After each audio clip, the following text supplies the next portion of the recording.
Shalom Aleichem, everyone. Hope you have a wonderful, wonderful week. And this week we read Parshas Noach. And at the end of the Parsha, we have some very, very striking psukim. The Torah tells us that Elah told us Terach, and Terach had three sons. He was moled as Avram, as Nochar, as Haran. Three sons. And immediately after the birth of these three sons, we're told, Vayamas Haran al Pnei Terach Aviv. And Haran has a son, Lot, and Haran dies. Very mysterious, very mysterious. And Chazal say, it's funny, Lashon al Pnei Terach Aviv. Who is this Haran? And Chazal tells us the backstory over here, an important backstory. We all know the backstory, but it was a fundamental philosophical battle between Nimrod, the world leader, the head of the pagans, who was building towers, the Tower of Babel, to rebel against Hashem, and Avram, who was searching for Hashem, the first monotheist. And they had debates, and they had fights, and Nimrod wants to pull him in and destroy Avram. And Avram says to Nimrod, who do you worship? What are you worshiping? Who's your God? Who created the world? The water created the world?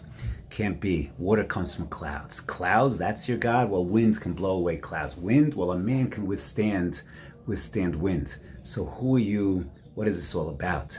And Nimrod has enough. He doesn't want to engage in philosophical debates, and he decides he's going to throw Avram Avinu into a kivshan ha'esh and kill him, execute him, end of story. While this is all going on, this whole elaborate story the Medrash fleshes out, so Haran is watching the scene. And Nimrod turns to Haran and says to him, Haran, whose side are you on? Whose team are you on? Are you with me or are you with Avram? And Haran says, teaches us the Medrash, he says, let's see.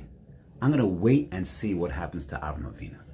And Nimrod says, fine, wait and see. He throws Avram Avinu into the kivshan ha'esh, and boom, a miracle, a nace. And Avram walks out, brushes himself off, unscathed, he's fine. And then Nimrod says, okay, Haran, your turn. Who are you with? And Haran says, I'll go with Avram. Throws Haran into the kivshan ha'esh, and Haran dies. A story, a nice story about Avram, but I think there's a message here about Haran as well. Because Haran was a person who was what I call a wallflower. Someone who stands on the sidelines, waits, let's see what happens.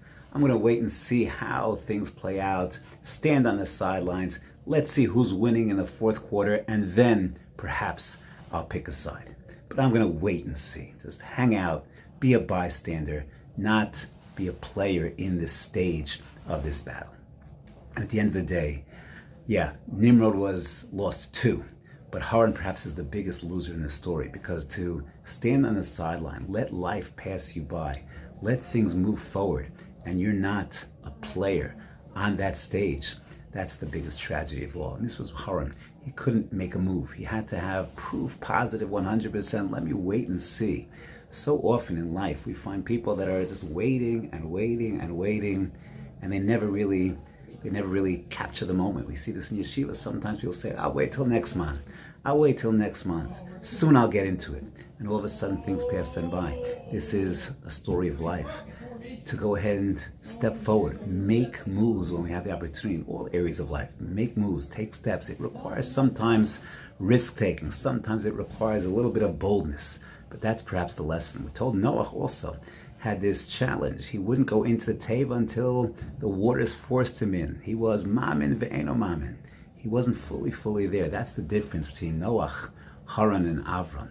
The ability to take bold steps, to make moves, to forge a new path. May we all be zocha to learn the lesson of our great Avram Avinu, as we are, of course, Zera Avram.